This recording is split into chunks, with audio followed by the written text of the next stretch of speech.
Salut tout le monde et bienvenue sur Moment with MP Podcast. Cet épisode, cet endroit où nous trouvons la valeur en soi, où nous cherchons la stabilité émotionnellement, spirituellement et avec tous les événements qui nous entourent.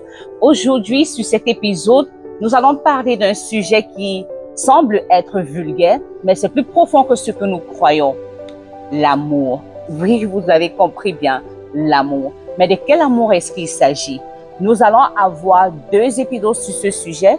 Premièrement, nous allons parler de l'amour du Père. L'amour du Père pour nous, c'est ça l'origine de l'amour, c'est ça le point de commencement.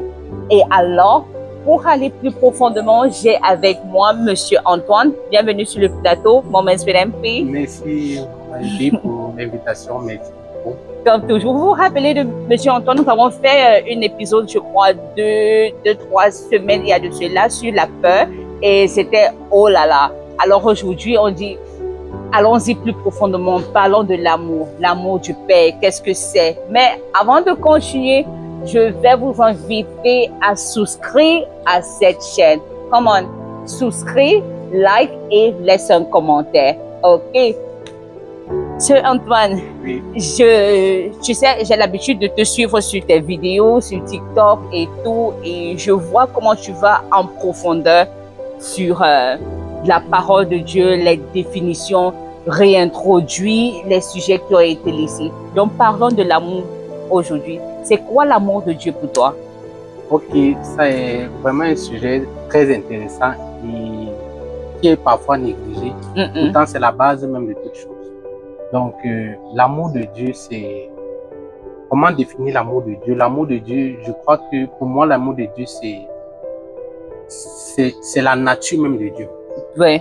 On ne peut pas définir Dieu en dehors de son amour, en dehors de l'amour. L'amour de Dieu, c'est la nature de Dieu. Tous les attributs qu'on peut donner à Dieu, Yahweh, Rapha, le Dieu qui pourvoit et tout ça, ce sont des attributs qu'on a donnés à Dieu. Mais la nature même de Dieu, c'est l'amour. Parce que si j'entends bien, parce que quand on parle de la nature de quelque chose, ça veut dire que l'amour, c'est Dieu. Dieu, c'est l'amour. Amen. Effectivement, c'est ça. Donc, Dieu, c'est l'amour. Si on va définir l'amour, on va dire que Dieu, c'est l'amour. Wow. En dehors de Dieu, il n'y a pas autre chose que l'amour. Donc, Dieu, c'est l'amour. Quand on parle Dieu, on parle amour. On parle Dieu, on parle amour.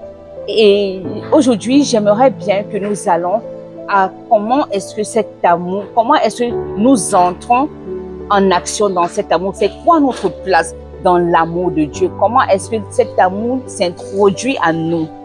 Ok. Très bonne question. Et je sais que nous allons beaucoup lire. Je m'apprête déjà. Et j'ai prévu quelques textes pour vous. D'accord. C'est quoi l'amour.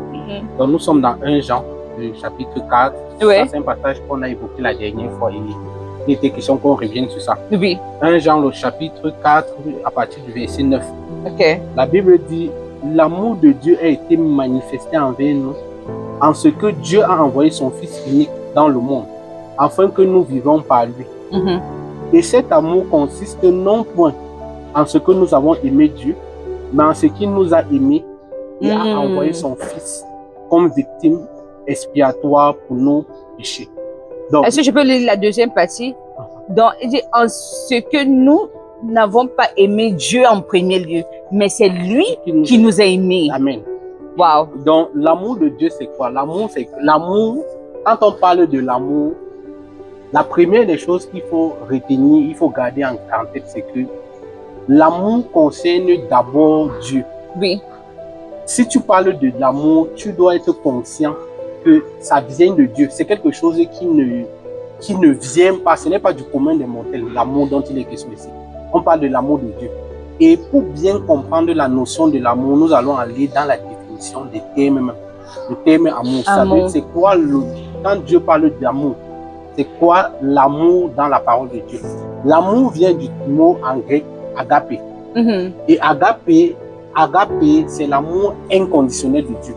Mais agapé est divisé en 2 parties. Le premier mot c'est aga et le deuxième mot c'est pao. Aga veut dire être conduit. Être conduit représente, c'est ici comme un père qui prend son enfant, qui arrête la main de son enfant et le conduit sur un chemin, il le conduit sur une voie. Et le deuxième mot, c'est pao. Pao. Pao veut dire se reposer, être reposé, se reposer dans l'amour, se reposer. Donc, quand tu combines les deux, l'amour de Dieu veut dire être conduit pour se reposer. Je vais le dire. Conduit dans le repos. Être conduit dans le repos. Je vais lire ça pour vous. D'accord. Donc, le deuxième mot, c'est, comme je disais, c'est pao, qui signifie entrer dans un état de repos. Et si on met les deux ensemble, cela signifie être conduit dans un état de repos. Donc, quand tu comprends c'est quoi l'amour de Dieu, oui, l'amour va te conduire dans un état de repos. Les personnes qui sont stables, qui sont instables dans leur vie et qui sont inefficaces, c'est parce qu'ils n'ont pas compris c'est quoi l'amour de Dieu. J'ai déjà, ça fait déjà 2 trucs sensibles que j'ai compris. Je vais juste répéter à chaque fois parce que je sais que quand vous allez prendre les glands, je ne vais plus me retrouver. Donc, la première des choses que j'ai compris, c'est que l'amour est original. Alors, même quand on parle d'amour filial, amour entre mari et femme ou bien amour entre frères et sœurs, c'est pas comme si c'est un nouveau amour qui naît. Mais l'amour du Père, c'est la semence. Alors, toute autre forme d'amour origine de là. Alors, si nous manquons cette semence, les autres n'existent pas. C'est ça le point de départ. Effectivement. Et on doit comprendre que il y a plusieurs types d'amour. Oui. Et le premier amour, c'est cet amour. L'amour du Père. L'amour agapé, qui est l'amour du Père. Cet amour-là, généralement, n'est pas du commun des mortels. Oui. Le deuxième amour, comme tu as dit, c'est l'amour. Il y a l'amour filial, il y a l'amour héros, il y a l'amour storgé, qui est l'amour qu'on a entre les frères et les sœurs. L'amour qu'on a pour une personne qu'on aspire épouser. Et pour fonctionner, ou bien pour que cet amour-là fonctionne, pour marcher dans ces différents types d'amour-là, il faut que ça soit supporté. Il faut que la base soit l'amour agapé de Dieu. Comme la fondation d'une maison. La fondation d'une maison, la fondation des autres amours-là, c'est basé sur l'amour de Dieu. Parce que l'amour de Dieu, c'est l'amour qui est inconditionnel. Quand on parle de l'amour agapé, c'est un amour qui est inconditionnel. Est-ce que cela, je suis désolée, mais j'ai plusieurs questions qui me viennent en tête. Est-ce que cela veut dire que si nous n'aimons pas Dieu, nous ne pouvons pas tomber amoureux? Comme le verset le dit, l'amour ne consiste pas en ce que nous avons aimé, mais l'amour consiste en ce que lui nous a aimé. Donc, en fait, je ne veux pas choquer quelqu'un en disant que Dieu ne tient pas compte de l'amour que toi tu peux produire par tes propres forces pour lui. Mais l'amour dont Dieu regarde, c'est le overflow de son amour. Quand tu deviens conscient de l'amour de Dieu en toi, cet amour-là produit et c'est le overflow. C'est le superflu de cet amour-là qui est redonné à Dieu en retour. Et c'est cet amour-là que Dieu reçoit. Sinon, Dieu ne peut pas recevoir notre amour qui est charnel. Parce que l'amour des hommes qui est charnel, c'est un amour qui est temporaire. Je vais vous donner un exemple simple. Quand on était à l'école primaire, pour vous montrer juste que l'amour de l'homme est vraiment limité et temporaire. Quand on était à l'école primaire, chacun de nous a forcément vu une fille ou un garçon qui a dit que je vais épouser cette fille-ci. J'aime trop cette fille-ci, je vais l'épouser. Je parie. Mais la classe, 2 ans après, quand tu as vu cette même fille, cet amour-là a disparu. Cela montre que l'amour dont tu avais à l'instant-là, ce n'était pas l'amour. Ce n'était pas l'amour vrai, ce n'était pas l'amour sincère. Raison pour laquelle cet amour a dû disparaître sur le temps. Or, l'amour de Dieu ne disparaît pas sur le temps. L'amour de Dieu, quand tu l'as dans ton cœur, cet amour-là est éternel. Inconditionnel. Inconditionnel et éternel. Wow, c'est profond. Et tu sais, il y a, dans mes moments de méditation, le Père m'a permis de voir pourquoi il dit que il ne nous aime pas comme nos parents sur terre nous aiment. Pas aussi pour choquer tout le monde, mais tu sais, parfois nos parents, quand un enfant est obéissant, cet enfant a beaucoup de diplômes, cet enfant a construit la maison, a des voitures, cet enfant est comme chouchouté parce qu'il fait tout bien, bien. Donc les parents répondent aux actes physiques que cet enfant est en train de produire pour développer un plus grand amour pour eux.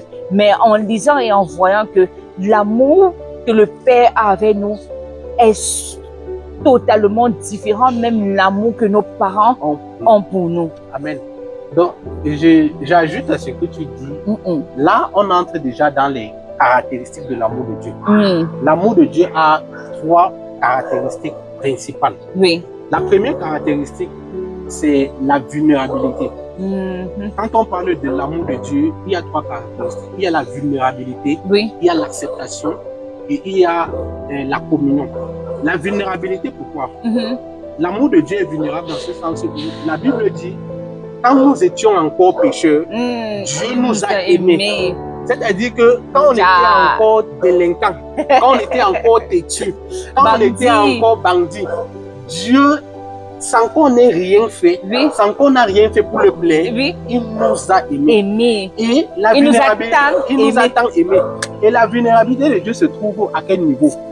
Dieu a quand même choisi de nous aimer, même si il n'était pas sûr qu'on devait répondre favorablement à son amour. Vous voyez, le risque, Dieu a pris ce risque de nous aimer, bien que sachant qu'il y a certaines personnes qui vont décider de refuser cet amour-là.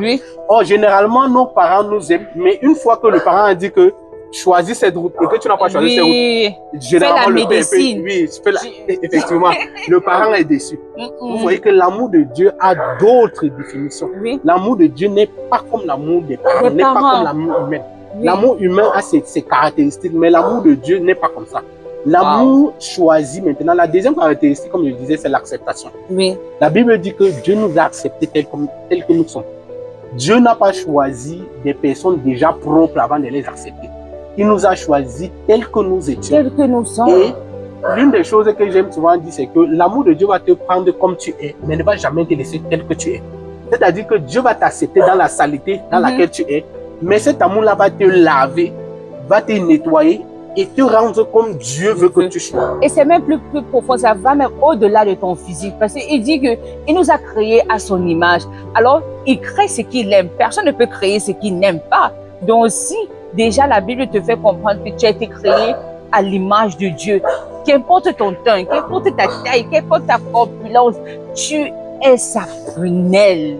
Amen. Amen. Donc la troisième caractéristique, pour ajouter toujours à ce que tu disais de l'amour de Dieu, c'est la communion. Si je dis que j'aime une personne, je dois être capable de partager ce que j'ai et ce que je suis avec cette personne-là. Donc, Dieu n'a pas simplement partagé ce qu'il a avec nous, mais il nous a partagé ce qu'il est. On parle en termes de ce qu'il est, c'est-à-dire qu'il nous a partagé sa nature. Sa nature. Il nous a donné d'être des êtres aimants. Il nous a donné d'être des êtres aimants. Et Dieu a fait que tout ce qui entoure l'homme, l'écosystème dans lequel nous vivons est rempli d'amour. Vous allez vous rendre compte que quand tu manges quelque chose qui te plaît, il y a un certain plaisir à le manger. Que tu dérives. Quand tu roules une voiture il y a un certain plaisir. Dieu a libéré son amour dans tout le cosmos, de telle sorte que, quelles que soient les petites actions, les petits plaisirs, tu ressens l'amour de Dieu à l'intérieur. Simplement, quand tu as soif, quand tu prends de l'eau à boire, l'eau peut-être glacée, ça t'apaise. Donc, Dieu a libéré son amour de telle sorte que, dans toutes les situations, dans toutes les choses, on peut ressentir l'amour de Dieu dans notre vie. Je vais ajouter, c'est ça l'essence de la paix. Parce que Dieu est avec la nature d'amour. Chaque fois que tu as l'amour, il te faut quelque chose sur quoi tu peux relâcher. L'amour, c'est pas pour garder en soi-même. Donc, la première raison pour laquelle Dieu a même créé cette terre et a créé l'être humain, c'est parce qu'il avait besoin d'un vase sur lequel il devait relâcher cet amour. C'est pour ça que tu as mentionné tout à l'heure que nous sommes amour. Nous avons été créés comme Dieu parce que tu ne peux que relâcher quelque chose sur ce que tu es de toi-même. Donc, il crée l'être humain et pense à créer l'être humain parce que sa nature d'amour l'amène à donner, sa nature d'amour l'amène à s'exprimer. Amen. Nous sommes des êtres relationnels, comme tu le disais, et nous sommes remplis d'amour. Peut-être certains ne le savent pas, mais l'une des définitions de l'amour en hébreu cette fois-ci, c'est le mot avas, qui est, ça s'écrit A-H-A-V. A-H-A-V. Et le mot avas, c'est le mot expirer. Et la Bible dit qu'au commencement, Dieu a soufflé. Le mot souffler là-bas, c'est avas.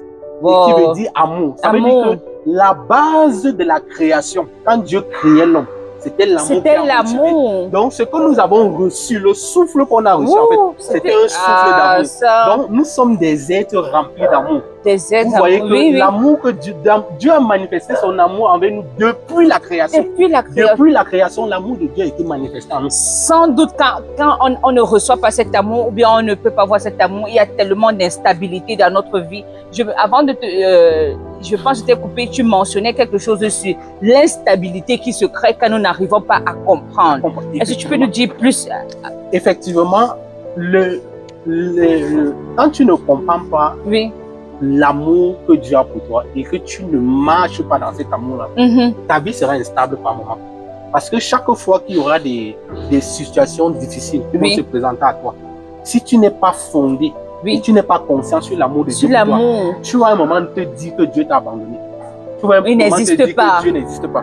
Et pour vous montrer encore à quel point la nature de Dieu est amour, on va lire le livre de 1 Corinthiens. 1 Corinthiens 13. Ici, 1 Corinthiens 13. Oui, 1 Corinthiens 13. À partir du verset, je crois que là, je vais prendre. Donnez-moi un moment. D'accord, bien sûr. 1 Corinthiens 13. 1 Corinthiens 13, à partir du verset 3. Nous parlons de l'amour. Donc, si vous venez juste de commencer à regarder, souscrivez-vous, mettez vos commentaires. Et nous sommes en train de parler de l'essence de l'amour du Père envers nous. Amen. Amen. Pour être stable dans ta marche avec le Seigneur, tu dois véritablement comprendre c'est quoi l'amour. Et l'amour ici, je disais, c'est Dieu lui-même. Oui. Dans 1 Corinthiens ici, on va lire, et chaque fois qu'on va lire le mot amour, vous pouvez remplacer le mot amour là par Dieu. Et ça va vous donner la vraie nature de Dieu.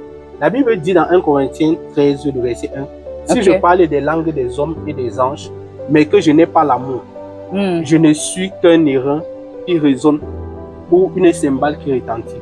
Si j'ai la prophétie et que je connaisse tous les mystères et toutes les connaissances et que toute la foi de la manière à transporter des montagnes, mais que je n'ai pas l'amour, je ne suis rien. Et quand je distribuerai en aliment tous mes biens et que je livrerai mon corps afin que je puisse brûler, mais que je n'ai pas l'amour, cela ne me profite de rien.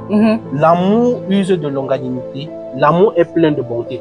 Ici, vous pouvez remplacer. Ça, c'est 1 Corinthiens 13, verset 1 à 4. Oui, à partir du verset 4, oui. La Bible dit que l'amour est plein de bonté. Vous pouvez remplacer le mot amour par Dieu ici. Ça veut dire que Dieu est plein de bonté. Dieu n'est point envieux. Oui. Hein? Oui. Dieu ne se vante pas. Dieu ne s'enfle point d'orgueil. Il n'agit pas avec inconvénance. Il ne cherche pas son propre intérêt. Oui. Il ne s'irrite pas. Hein? Wow. Il n'impute pas le mal. Il ne se réjouit pas de l'injustice, mais il se réjouit de la vérité. Mais... Vous voyez ici que cette définition de l'amour te donne une certaine sérénité quand tu marches avec Dieu. Quand tu comprends c'est quoi l'amour de Dieu pour toi, tu comprends que Dieu ne se vante pas. Dieu n'est pas fier qu'il te voit en train de souffrir. Si tu comprends ça, tu vas comprendre que la base de tes problèmes, les situations que tu traverses ne viennent pas de Dieu. Si les gens t'ont fait croire que les situations difficiles que tu traverses, c'est à cause la volonté de Dieu. C'est la volonté de Dieu. Dis à cette personne qu'il n'a pas compris l'amour de Dieu. Parce que la Bible ici nous définit clairement que l'amour de Dieu ne se vante pas, l'amour de Dieu ne s'enfle point d'orgueil et n'impute point le mal. N'impute point le mal. Parce qu'il y a certaines personnes qui passent autant à accuser Dieu, à tort et à travers. Non, si telle chose m'est arrivée, c'est parce que Dieu a voulu. La Bible dit que l'amour n'impute point le mal. Le mal. L'amour n'impute point d'injustice. Hein? L'amour ne se réjouit point quand les autres sont en train de souffrir. Tu vois? La Bible dit que l'amour supporte tout, croit tout, espère tout, endure tout. Oui. L'amour ne périt jamais. Ça, ce sont les définitions. Tu remplaces le mot amour là-bas par Dieu. Tu vas te rendre compte que Dieu supporte tout. Oui. Ça veut dire que quand tu marches dans la compréhension de l'amour de Dieu, ça veut dire que Dieu supporte tes erreurs les plus pires que tu as eu à faire. Bon. Les erreurs les plus pires que tu as à faire, la grâce de Dieu te ramasse et te ramène sur le chemin. Je disais que Dieu va t'accepter parce que dans la nature de Dieu, il y a l'acceptation. Dieu va t'accepter tel que tu es, mais il ne va jamais te laisser tel que tu es. L'amour de Dieu va te transformer. Amen. Et si Christ est venu dans ce monde-ci, comme on a lu dans 1 Corinthiens, Oui. c'était pour transformer le cosmos. Amen. Et la Bible dit que l'amour n'échoue jamais. J'aimerais que ceux qui écoutent le podcast sachent que l'amour n'échoue pas. C'est-à-dire que le plan de Dieu pour ta vie est toujours en marche. Amen. Et peu importe les efforts que tu vas faire pour sortir de ce plan-là, Dieu va te garder sur sa voie. C'est pour ça qu'il dit Tant que ça que tu concourt es- pour notre bien. Oui, tant que tu es conscient de son Oui. amour, tant que tu restes focus sur son amour, Dieu même, quand tu vas faire des erreurs, nous avons vu l'amour de Dieu qui s'est manifesté avec Abraham.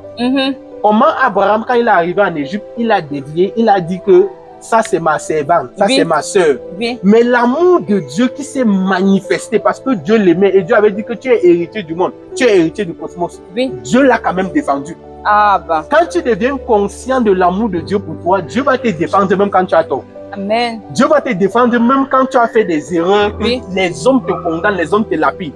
Dieu va prendre ta défense. Parce que l'amour C'est- fait quoi? L'amour te défend. Ça te L'amour défend. supporte. L'amour croit en toi. C'est trop deep et j'aimerais même amener les sujets qui sont relatifs à nous.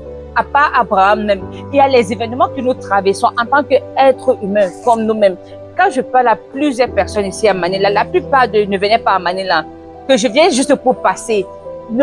Est-ce que je parle même de la plupart? Moi que vous voyez là, je ne venais même pas pour rester. Je venais pour passer juste parce que j'ai pas eu le visa pour aller en Australie. Alors je suis restée ici. Et à ce moment, quand je l'ai raté, j'ai dit, mais Seigneur, tu dis que tout concourt à mon bien, mais je t'assure que ce que tu as fait là, tu ne vois aucun bien en Amen. cela. Ça n'a pas de sens et tout. Mais au fur et à mesure que le temps passe, je vois comment son plan se dévoile pour moi. Je vois combien j'étais ignorant et je vois combien il m'a tant aimé Amen. pour ne pas me donner ce dont je pourrais après. Parce qu'il y avait la phase de préparation.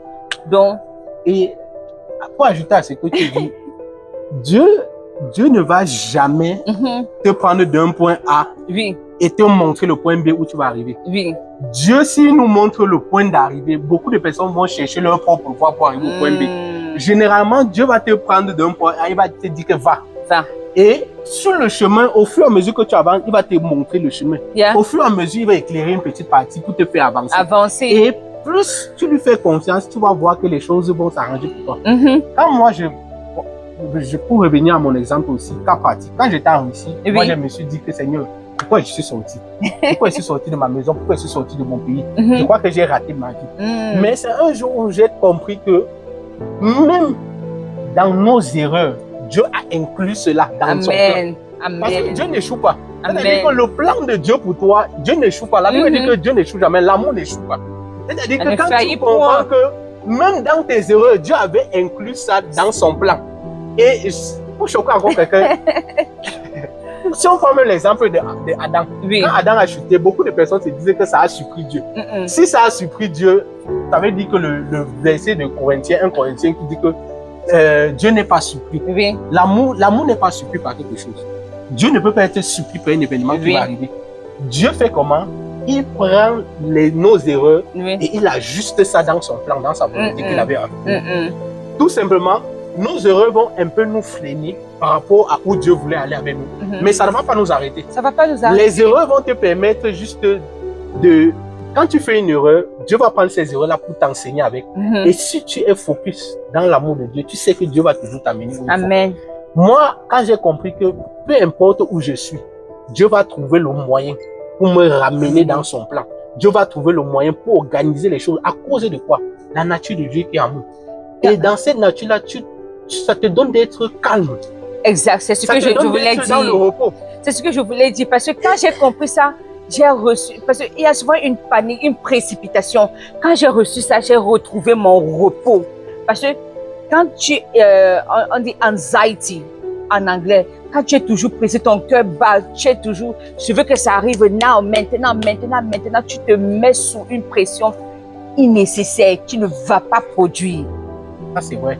Et ça revient à la définition de l'amour. Oui. J'ai dit au départ que l'amour, c'est quoi? Agapé, Agapé. être conduit dans un état de repos. De repos. Toutes les fois que tu es conduit dans un état de repos, sache que tu es en train de marcher dans l'amour. Mm. Et c'est un signe.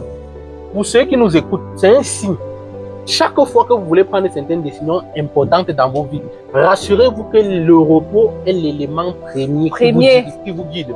Si tu sens qu'il y a trop de pression, tu sens qu'il y a trop de choses, trop de voix qui te parlent, non, va plutôt à gauche, va plutôt à droite. Écoute la voix du repos, parce que c'est la voix de Dieu généralement. Dieu se trouve dans le repos. Et avec plusieurs voix, parfois c'est difficile d'écouter même la voix. Donc parfois, quand tu es même mélangé, ne fais rien. Ne fais rien. Oui. Justement, quand tu sens que ça ne va pas, au lieu de prendre une décision, repose-toi. Parce que le repos, c'est la voix. Oui. C'est une voix de l'amour. Dieu nous parle au travers du repos. Et c'est tellement amusant parce que le repos, c'est quelque chose de facile, mais très difficile à faire. Un truc. C'est tellement facile que on ne veut même pas croire que la solution vient de cette facilité. On veut quelque chose de difficile, on veut les formules, on veut les pratiques, on veut mettre notre propre effort à l'intérieur. Le Père nous dit, il n'a pas besoin de cela. Amen. Il est le repos. Donc, trouve ce repos. Amen. Le repos, si c'était facile, la Bible n'aurait pas dit que efforcez-vous d'entrer dans le repos. Ah bah. La Bible dit efforcez-vous d'entrer dans le repos parce que si c'était quelque chose de facile, la Bible devait dire que entrez dans le repos. Entrez dans le repos tout simplement. Mais la Bible dit que efforcez-vous. Pourquoi efforcez-vous? Parce que le monde nous a formés et nous a formatés à ce que pour obtenir quelque chose dans ce monde-ci, il faut la force. Oui. Il faut bagarrer pour l'avoir. Or, dans le règne de Dieu, ce n'est pas comme ça qu'on obtient les choses. On obtient les choses avec Dieu en étant dans le repos. Les choses avec Dieu s'obtiennent dans le repos. Maintenant, pourquoi est-ce qu'on demande aux chrétiens de prier? Pourquoi est-ce qu'on demande aux chrétiens de prier? Pas parce que la prière va faire changer la volonté de Dieu, la mentalité de Dieu te concernant. Sinon, Dieu dit au ciel qu'il t'a déjà béni. Amen. Il est béni de toutes sortes de bénédictions dans les lieux célestes. Mais maintenant, ton esprit et ta conscience dans ton mind, dans ton mindset, tu en as besoin. Tu es en opposition avec ce que Dieu a dit. Oui. Donc maintenant, la prière t'aide à comprendre. La prière t'aide à mettre dans ton esprit et à mettre dans ton subconscient que tu dois apprendre à faire confiance à Dieu. Même chose comme le jeûne. Même chose que le jeûne. En fait, le repos et la prière nous aide à faire quoi en fait? À parler à notre esprit à l'intérieur de nous parce que c'est têtu. Ça ne veut pas accepter les concepts de Dieu. La Bible dit que il a confondu la sagesse des sages. Oui. Tu vois, il a confondu la sagesse des sages. C'est-à-dire que Dieu a choisi des petites choses pour confondre les sages. La manière dont le monde voit, la manière dont le monde aperçoit que les choses doivent fonctionner, c'est pas comme ça que Dieu voit les choses. Amen. Pour Dieu, pour recevoir, il faut être dans cet état de repos. Mais ton esprit, généralement, va combattre cet état. Ton esprit va dire que c'est trop facile. Oui, c'est trop facile. Je ne peux pas. Ce n'est pas possible. Ce n'est pas possible qu'un homme s'assoie. Donc, pour que ton esprit parvienne à accepter cela, il faut que tu passes par des moments où tu traînes ton esprit. Oui. Tu formes ton esprit à accepter cet état de repos. Parce que l'esprit est têtu. Notre conscience est très têtue. Et c'est ça le problème avec nous. C'est parce que nous sommes têtus dans la conscience. C'est ça notre délai dans toute chose. Et je veux juste ajouter, avant que nous allons conclure, c'est que nous devons aussi, comme nous partageons, nous devons aussi être conscients que nous avons des personnes qui nous obsèdent, qui nous regardent, qui n'ont aucune idée de qui le Père est. Donc, peut-être on a utilisé certains thèmes qui sont relatifs à nous parce que nous sommes en crise, nous sommes crise et nous sommes enfants de Dieu et cela semble notre vie quotidienne. Mais qu'en est-il de cette personne qui ne sait pas du tout de quoi il s'agit et il veut avoir cette expérience de l'amour du Père? Quels sont les petits steps, les petits pas que nous pouvons les dire aujourd'hui? Comment s'y prendre? Très bonne question. Et j'aimerais dire que comment s'y prendre? Paul l'a dit.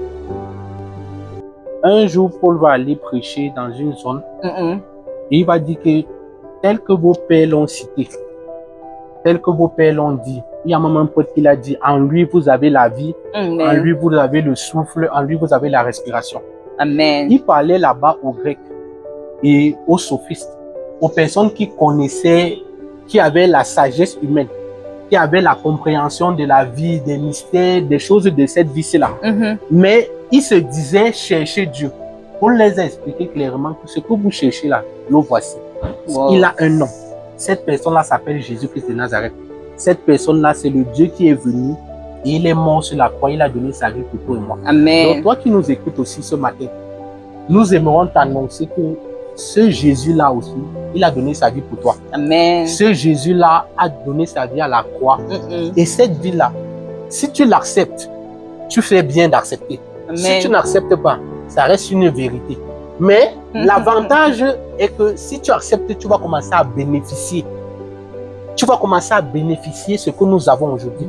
Si aujourd'hui nous avons cette tranquillité, nous avons cette paix de l'esprit, nous avons cette assurance quand nous marchons dans ce monde-ci, c'est parce que nous l'avons accepté. C'est parce que nous l'avons reçu. C'est parce que nous savons qu'il est le sauveur de l'humanité. Et aujourd'hui, toi aussi, nous t'invitons à l'accepter. Une fois que tu vas le faire confiance, toi-même, tu vas voir les bénéfices de marcher avec ce Dieu-là. L'amour de Dieu va te transformer. L'amour de Dieu va te nettoyer. L'amour de Dieu va te propulser dans certaines hauteurs que tu n'imaginais pas. Wow. Et pour ceux qui continuent d'essayer par eux-mêmes, ça fait 5 ans, ça fait 10 ans, ça fait 15 ans, tu ne fais qu'essayer. C'est le moment où nous t'invitons d'essayer Jésus. Amen. D'essayer ce Dieu-là qui a changé nos vies. D'essayer ce Dieu-là qui nous a rendus propres. D'essayer ce Dieu-là qui nous a rendus donner le repos. Qui nous a donné le repos. Qui nous a donné de ces belles choses dans la vie. Nous ne pouvons pas citer ce qu'il nous a donné. Depuis que nous avons décidé de lui faire confiance dans notre petit parcours, on voit les changements.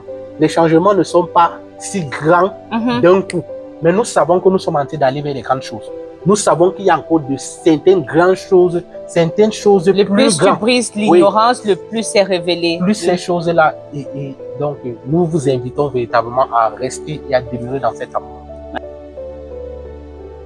Wow, donc nous allons conclure à ce niveau. Merci tellement. Vous avez donné tellement de choses. Vous avez en commençant par la définition de l'amour, ce que c'est, notre conduite à ce repos, comment identifier que nous marchons dans la volonté de Dieu, comment nous savons que nous marchons dans son amour, qui est cet état de repos. Nous nous sentons effortless. Et l'affirmation, la confiance que tout ce qui se passe dans notre entourage est preuve de son amour, parce que même dans nos erreurs, il nous amène toujours dans son plan original à chaque étape et à chaque niveau. Et pour ceux, c'est leur première fois d'entendre parler de ça, c'est juste une question d'acceptance. Parce que l'amour du Père, c'est comme la clé qui ouvre en toi ce qui est déjà en toi. C'est pas en acceptant que le Père va mettre cela sur toi. C'est comme si tu as une carte ATM pour prendre de l'argent. Il y a de l'argent à l'intérieur. L'amour de Dieu, c'est ton code PIN. L'amour de Dieu, c'est ce numéro que tu mets sur ta carte ATM pour recevoir tout ce dont le Père a envisagé pour toi. Juste une ou deux paroles avant de conclure. Donc, pour conclure, ce que je vais dire, c'est que nous devons marcher dans cette conscience de l'amour. C'est important, j'insiste sur la conscience de l'amour. Pourquoi? Parce que la conscience, c'est comme le bic et notre cœur est comme le cahier. Tout ce que le bic n'écrit pas, tu n'auras pas de notes. Une fois que tu reçois cet enseignement et que tu gardes ça dans ta conscience, ça ouvre les choses qui étaient à l'intérieur de toi, comme tu disais tout à l'heure. Mais si tu ne reçois pas, si tu n'écoutes pas, si tu n'entends pas, tu peux avoir tout à l'intérieur de toi, mais c'est bloqué.